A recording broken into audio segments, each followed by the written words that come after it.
কথা মানেই গুলি, কথা মানেই আঘাত, কথা মানেই ভালোবাসা, কথা মানেই ছুরি।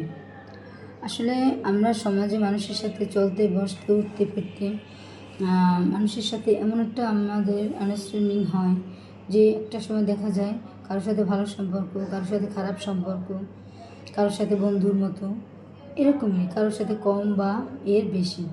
কিন্তু তার মাঝেই আমরা খেয়াল করি যে এই কথা বলা দিয়েই মানুষের সাথে সব কিছু, যেমন মানুষ ভালো হইতে পারে, বন্ধু হইতে পারে, শত্রু হইতে পারে, কথা দিয়েই মানুষকে মেরেও ফেলা যায়।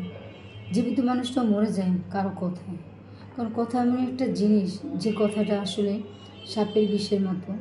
আবার একটা কথায় দেখা যায় সাপের বিষ ধরে যায়, আবার একটা কথায় দেখা যায় সাপের বিষ নেমে যায়। এখানে আর একটা জিনিস আসে, ভালো ব্যবহার আর খারাপ ব্যবহার, এর এগেনস্টও থাকে কথা। খারাপ কথা বোঝাতে গেলেও ব্যবহারটা দেখাতে হয়, কথা বলতে হয়। আর ভালোবাসা দেখাতে গেলেও সেখানে ভালো কথা ভালো ব্যবহারটা দেখাতে হয়। কথা হয়েছে যে আসলে কথাটা এমন কথা, মানে কথা মানেই মানুষের আঘাত করা, কথা মানুষকে একদম মেরে ফেলা। আর এই কথা দিয়েই তুমি তোমার সুন্দর জীবনকে সুন্দর করতে পারবে, তোমার ভবিষ্যৎকে আরও উজ্জ্বল করতে পারবে, তোমার সামনের পথটাকে আরও সহজ করতে পারবে। এই কথা তুমি যদি কথাটা সুন্দর মতো না বলো, কথাটা যদি ভালোভাবে না বলো, তাহলে দেখা যায় এই কথাটাই তোমার কাছে একদিন একটা মানে বিষের মতো হবে। মানে সুন্দর কথা মানুষকে সুন্দর পরিবেশ, সুন্দর মন, সুন্দর জীবন দেয়। আর খারাপ কথা খারাপ মন মানুষকে কুৎসিত মানে পরিচয় দেয়, মানুষকে খারাপ ব্যবহার শেখায়, মানুষকে বিষণ্ণতায় ভোগায়।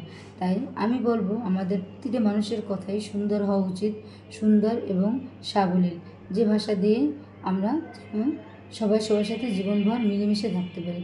কারণ মানুষ মরণশীল, সে আজীবন পৃথিবীর বুকে বেঁচে থাকবে না, কিন্তু হয়তো বা দেখা গেল বেঁচে থাকবে তার কথা, তার ব্যবহার, বেঁচে থাকবে তার সেই মধুর কথা। কিন্তু এমন কথা বলবে না যে কারো গুলির মতো তার বুকে বেঁধে যায়, এমন কথা বলবে না যার ছুরির মতো এপাশ দিয়ে ঢুকে ওপাশ দিয়ে বেরিয়ে যায়। কিন্তু কথা মানুষকে ভালোবাসা দিয়ে বলতে হবে।